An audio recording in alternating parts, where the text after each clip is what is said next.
이보다 더 큰 일을 보리라 라는 제목으로 말씀 증거하도록 하겠습니다.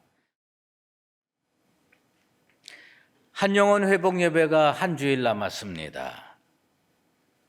우리는 한 영혼을 주님께로 인도하기로 작정하고 아마 대부분의 성도들이 이 일에 열심을 내고 있는 줄로 압니다.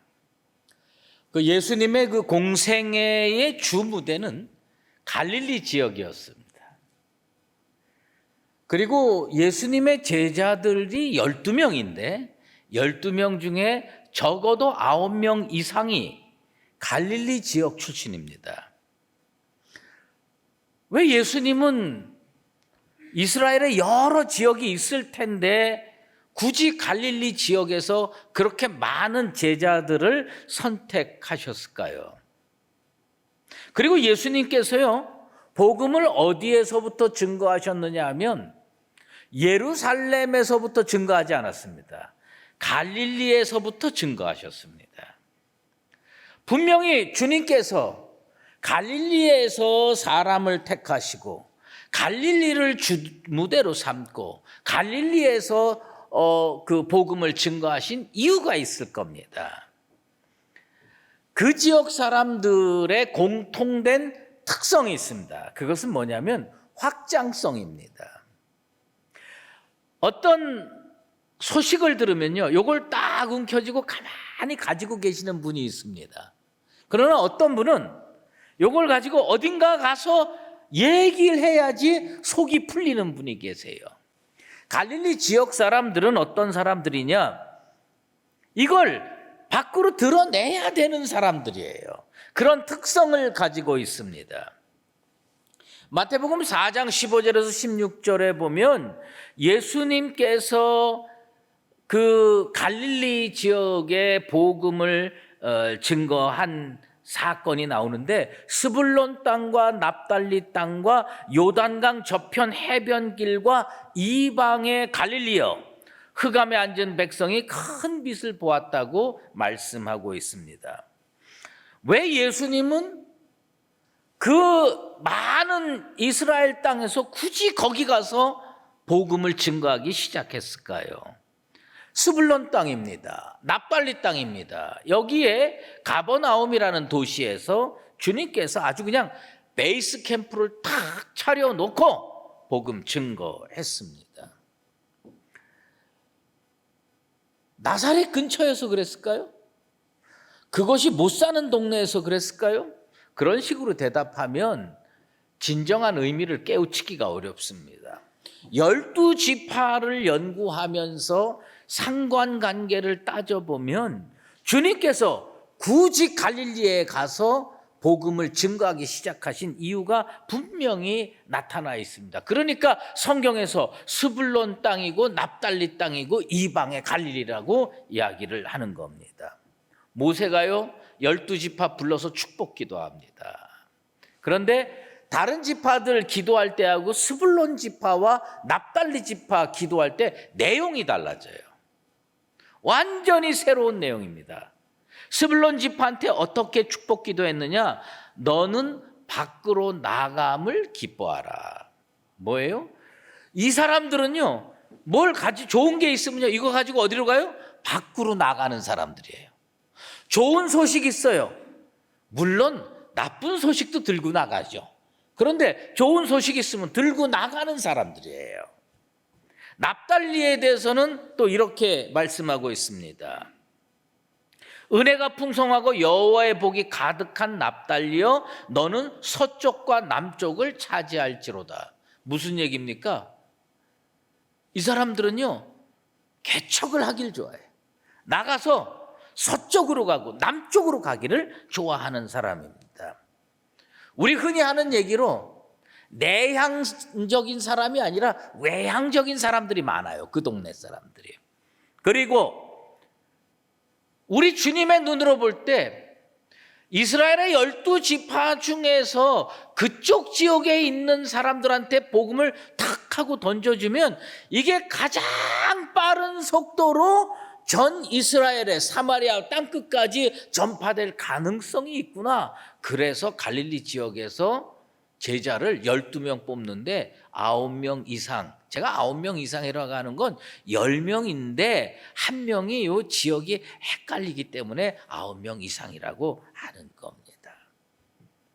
그래서 예수님은요, 제자도 어떤 사람을 먼저 불렀느냐? 안드레 먼저 불렀어요.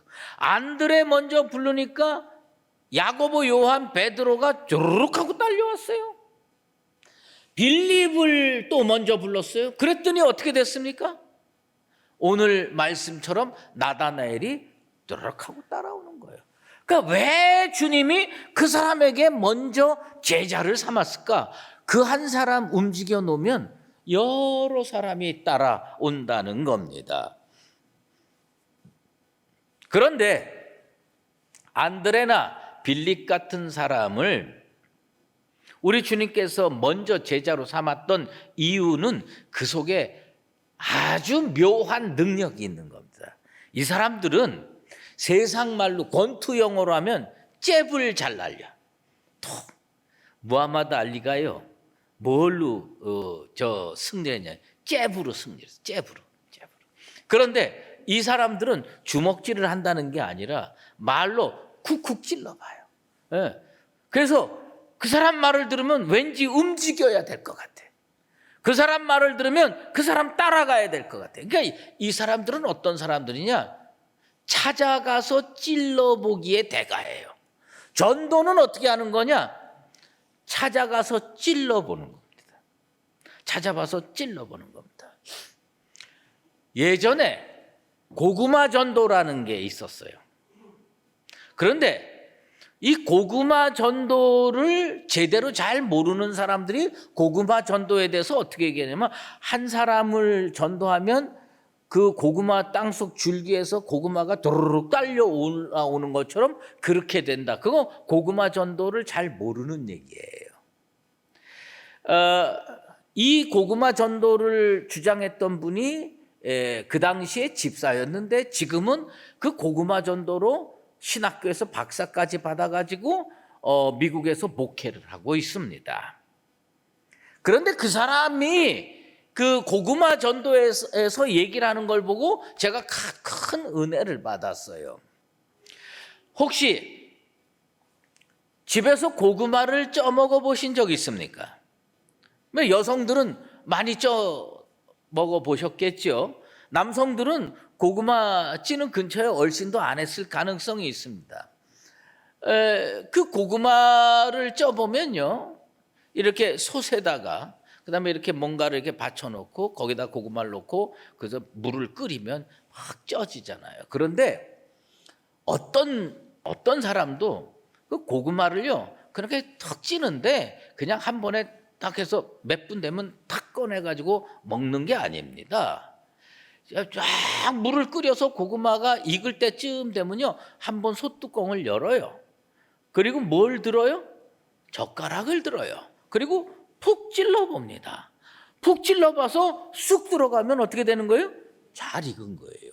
근데 푹 찔렀는데 젓가락이 안 들어가요. 그러면 뭐예요? 뚜껑 도로 닫고 더 쪄야 되는 거예요. 고구마 전도는 뭐냐?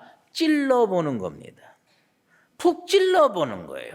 고구마 삶을 때 푹 찔러봐서 푹 하고 들어가면 예수복음 증거하는 거예요. 그런데 찔렀는데 안 들어가. 그럼 어떻게 해요? 아직 때가 안 됐구나. 하나님께서 좀 더 변화시킬 때까지 기다려서 그 다음에 전도하는 겁니다. 그래서요, 이분이 고구마 전도를 하는데 크게 두 가지 주장을 합니다. 첫 번째는 뭐냐 하면 일단 찔러봐라. 뭐요? 일단 찔러보는 겁니다. 여러분들 저기 한 주간 남았는데 여러분의 마음에 두고 기도한 대상이 있으면요 이번 주간 안에 가서 뭘 해요? 일단 찔러봐요. 솥뚜껑 열고 푹 하고 찔러보는 겁니다. 근데 이번에 턱 찔러보니까 젓가락이 안 들어가. 복음을 전했는데 안 들어가. 그럼 어떻게 해요? 뚜껑 닫고 6개월 후에 또 하면 됩니다. 예. 그런데 이것을 할 때에 매우 중요한 두 번째 원리가 있어요. 고구마 전도의 두 번째 원리가 있습니다. 그것은 뭐냐면, 여러분 고구마 찔 때 소뚜껑 열고 고구마를 바라보면서 주여 이걸 찔러봐도 됩니까? 안 됩니까? 그리고 심사숙고해서 찌르는 주부는 있다 없다? 없어요. 가벼운 마음으로 그냥 푹 찔러보는 겁니다. 전도는 어떻게 하는 거냐? 이 고구마 전도의 핵심 원리는 뭐냐면 푹 찔러보라. 어떤 마음으로? 가벼운 마음으로. 가벼운 마음으로 푹 찔러보면 된다는 겁니다. 이 젓가락 소뚜껑 열고 일단 찔러보면 되는 겁니다. 오늘 빌립을 통해서 나다나엘을 전도했습니다. 근데 이 빌립이 뭐냐면 탁 찔러보는데 뭘로 찔러보느냐?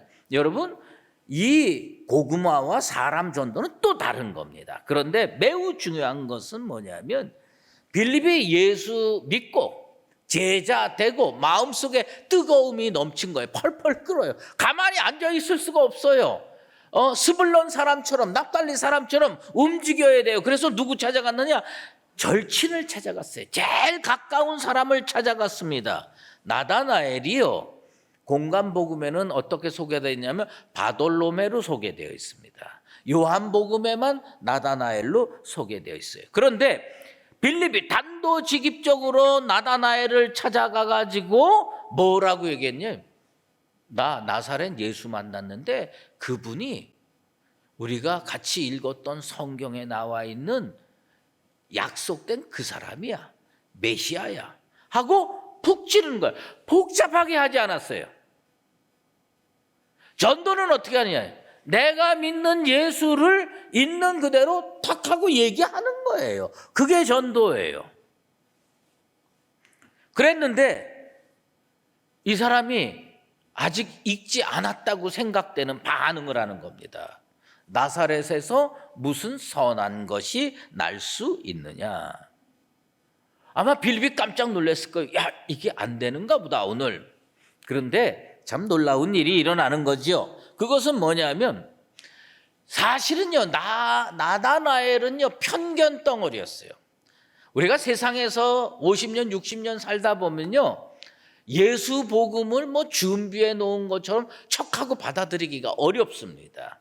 왜냐하면 세상의 것들, 세상의 철학이나 이런 것들이요 우리들을 딱 감싸고 있기 때문입니다. 나다나엘은 어디 사람이냐면 갈릴리 가나 사람입니다.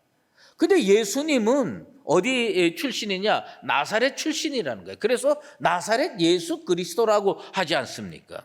그러니까 이 사람이 착각을 한 거예요. 뭐냐? 이 사람은요 경건한 사람이고 하나님 말씀 구약 성경을 많이 연구하고 묵상했던 사람입니다. 이 사람은 어디서 미가서 5장 2절 말씀에서 메시아는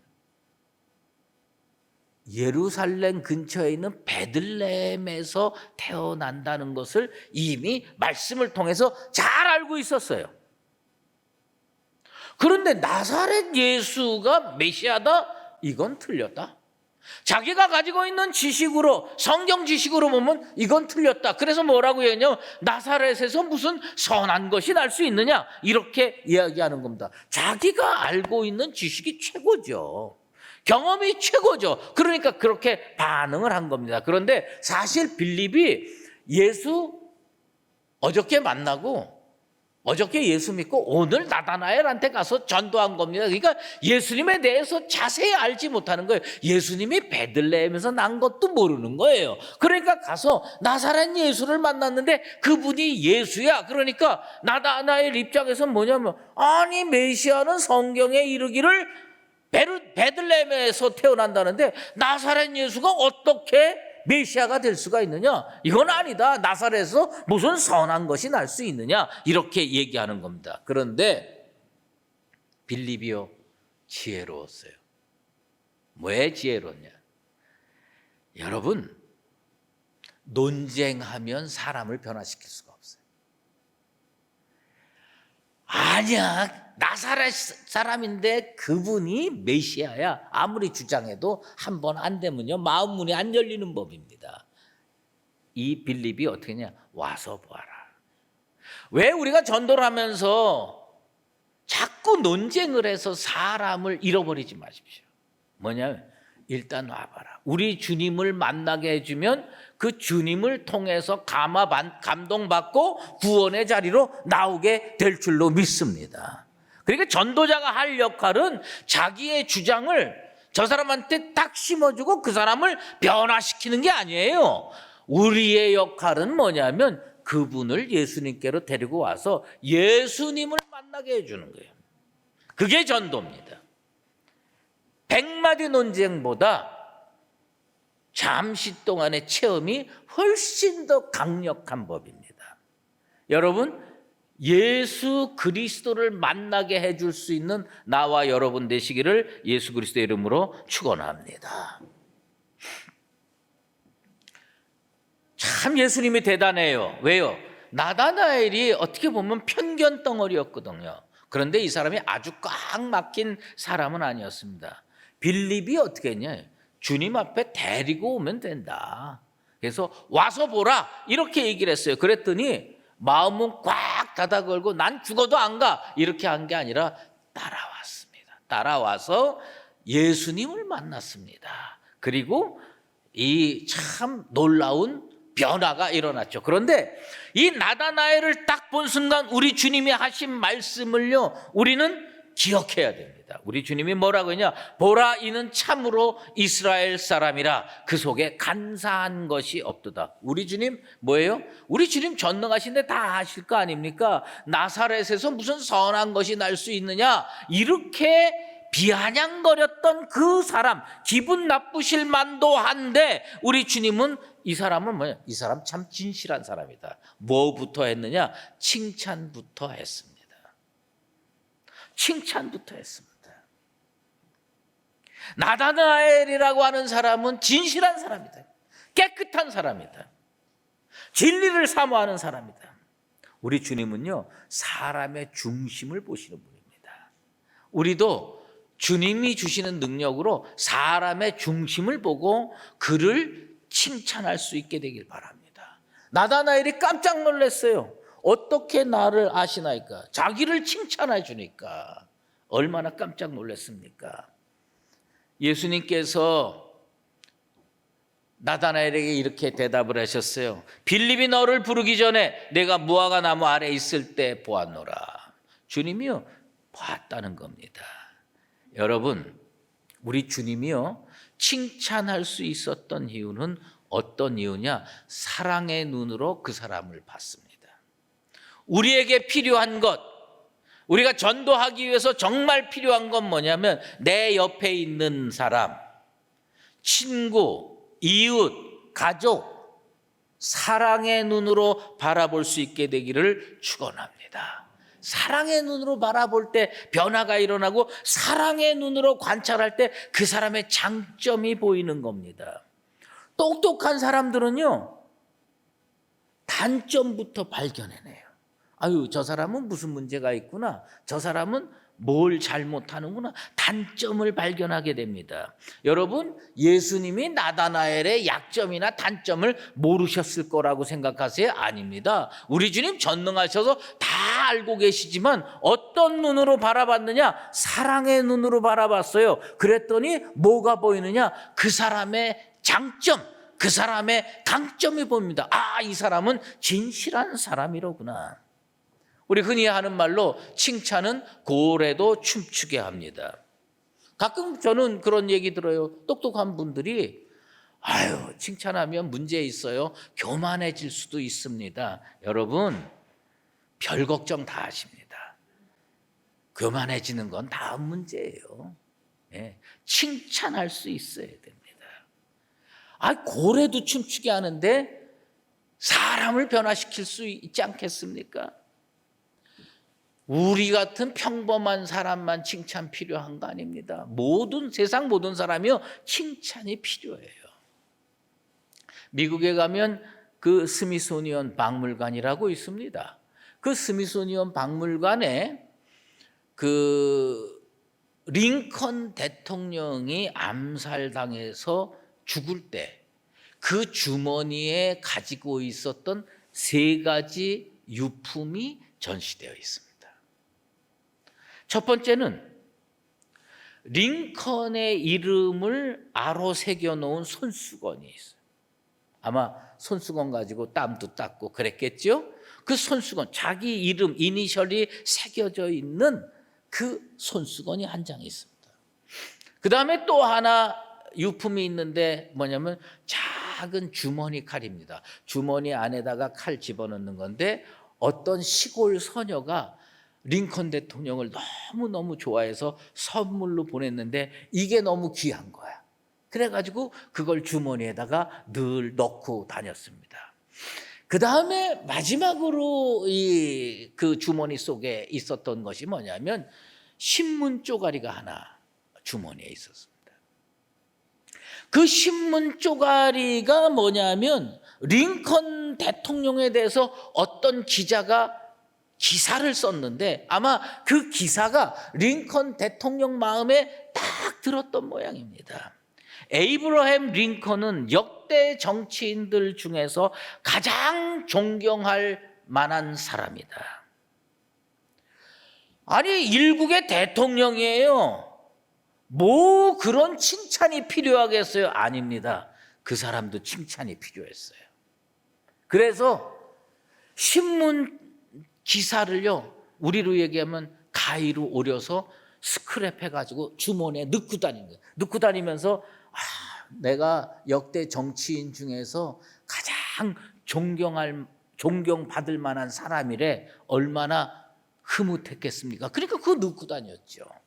여러분, 우리가요 진짜 하나님이 주시는 능력으로 어떤 능력이 하나 생기면 좋으냐면 칭찬 제조기가 돼야 됩니다. 딱 보고요 칭찬 제조기. 예전에 제가 한번 한 이야기인데, 제가 고등학교 때 수학을 좀 못했어요. 그 친구가요 어떤 그 과외하는 학원 비슷한 건데, 학원이라고 하기에는 과외에 가깝고 과외라고 하기에는 학원에 가깝고 하여튼 그런 묘한 곳에 저를 끌고 갔어요. 그 선생님이 너무너무 잘 가르치는. 그래서 그 친구를 따라서 광화문에 있는 어떤 조그마한 집으로 들어갔어요. 들어갔는데 그 원장 선생님이, 수학을 가르치는 원장 선생님이 뚝 나오더니 제 얼굴을 딱 보면서 이런 말씀을 했어요. 야, 그놈 인물이 정말 수려하구나. 인재를 알아보는 거야. 제가요 그 수학학원에 10명 넘게 데리고 갔습니다. 나를 알아봐 주는 거야. 날 칭찬해 줬어요. 인물이 수려하다는 거예요. 그래가지고 내가 10명 넘게 데리고 갔어요. 그 학원이 날로 번성하고 부흥했습니다. 한 사람을 칭찬하는 힘이 이렇게 대단한 겁니다. 예수님 칭찬 듣고 나다나엘이 첫 번째로 한 게 뭐냐면 고백입니다. 라피어, 내가 보니 당신은 이스라엘의 임금이십니다. 당신은 하나님의 아들이십니다. 그런 고백을 하는 거예요. 아니, 조금 전에 나사렛에서 무슨 선한 것이 날 수 있겠습니까? 이렇게 비아냥거렸던 사람의 입이 완전히 바뀌었어요. 그건 뭐냐? 생각이 바뀐 겁니다. 마음이 바뀐 겁니다. 뭐예요? 하나님의 아들이라는 고백이 나온 겁니다. 그거 어디서부터 출발됐어요? 칭찬으로부터 출발이 됐습니다. 우리 주님께서요 그 나다나엘에게 이런 이야기를 합니다. 내가 너를 무화과 나무 아래서 보았다 함으로 믿느냐? 이보다 더 큰 일을 보리라. 진실로 진실로 너희에게 이르노니 하늘이 열리고 하나님의 사자들이 인자 위에 오르락 내리락 하는 것을 보리라. 우리 주님께서요 나다나엘에게 그렇게 설명했습니다. 사실요 이 말씀 이해하기가 어렵습니다. 왜 어려우냐? 무화과 나무 아래 왜 그 사람이 서 있었을까요?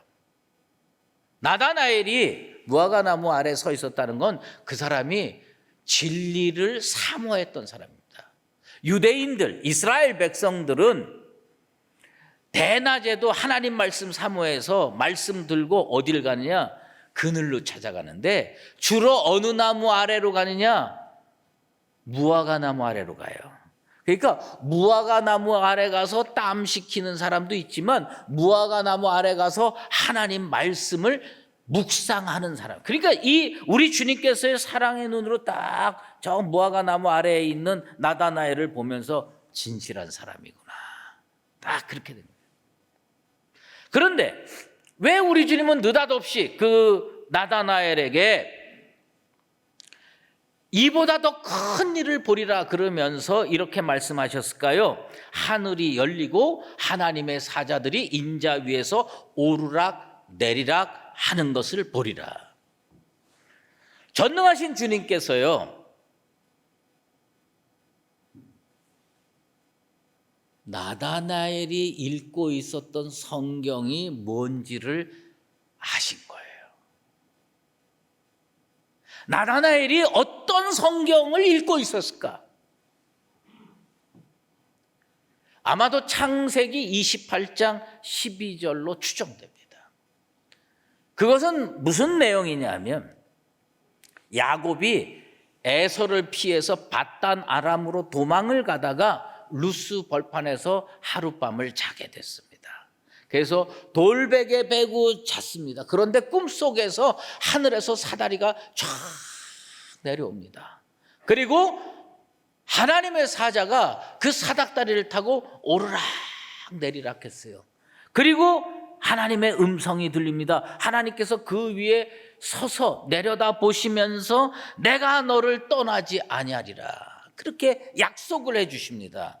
그걸 듣고 아침에 깨서 그 돌베개를 기둥으로 삼고 거기에다 하나님께 기름을 부어드리고 제사를 드리고 그 땅 이름을 뭐로 지었느냐? 루스벌판을 베델이라고 이름을 바꿔 불렀습니다. 하나님의 집이다.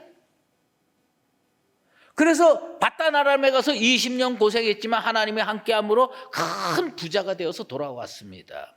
그거를 묵상하고 있었던 거예요. 그런데 우리 주님에서 이보다 더 큰 일을 보리라. 그것은 뭐냐면 우리 주님이 하늘 사닥다리가 아니라 십자가를 통해서 하늘 문이 열리고 하나님의 사자가 오르락 내리락 하면서 구원의 역사가 일어난다는 뜻입니다.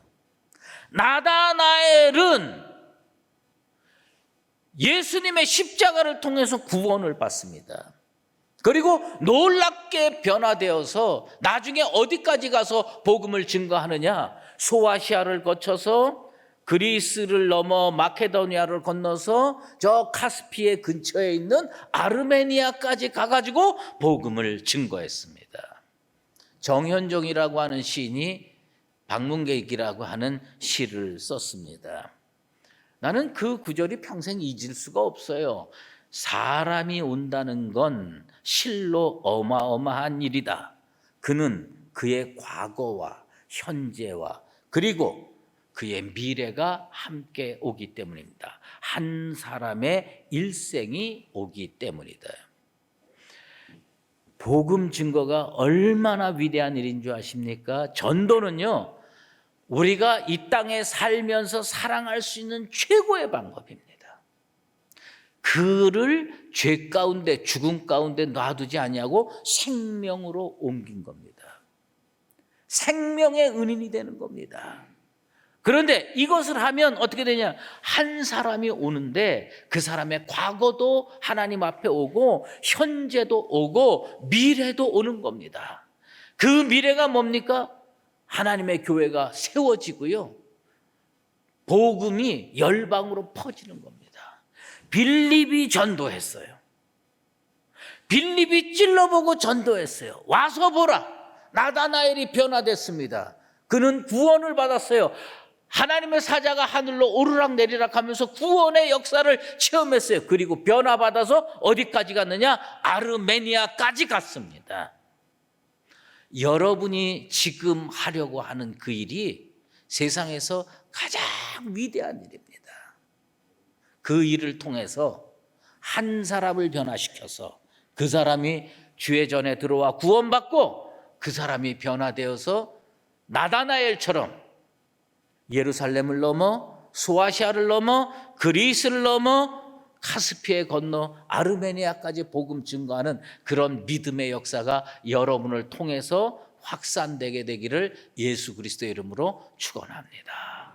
기도하겠습니다. 하나님 아버지 감사합니다. 우리가 전도를 얼마나 힘들게 생각하는지 아십니까? 전도를 하고 싶다는 마음은 있지만 세상에 나가서 그 가까운 친구에게도 그 가까운 가족에게도 입을 열어서 예수 믿어라, 예수를 내가 만났더니 나는 구원을 체험했노라, 이렇게 고백하기가 너무너무 어렵습니다. 그러나 주님, 빌립처럼 한번 찾아가서 말씀으로 찔러볼 수 있도록 도와주시옵소서. 우리가 말씀을 그에게 전했을 때 하나님께서 그 영혼을 예비시켜 놨다가 우리가 쉽게 열매로 거둘 수 있도록 인도하여 주시옵소서. 한 사람이 주님 앞에 나오면 그가 교회를 지탱하고 하나님 나라를 확장하고 알지 못하는 열방까지 찾아가서 복음 증거하는 역사를 오늘 나다나엘을 통해서 배웠습니다. 우리의 삶 속에서도 그러한 역사가 반드시 일어날 수 있도록 인도하여 주시옵소서. 예수 그리스도의 이름으로 기도드리옵나이다. 아멘. 이제는 우리 주 예수 그리스도의 은혜와 하나님 아버지의 극진하신 사랑하심과 성령의 인도하시고 교통하심이 빌립처럼 나다나엘을 주님께 인도하여 그로 하여금 놀라운 변화를 받고 하나님 나라 확장에 힘쓸 수 있도록 역사한 그 사건을 기억하며 우리도 한 영혼을 회복시키기로 작정하는 사랑하는 수유제일교회 모든 믿음의 권속들과 주님의 몸된 교회 위에 이제로 영원히 함께 계시옵기를 간절히 축원하옵나이다. 아멘.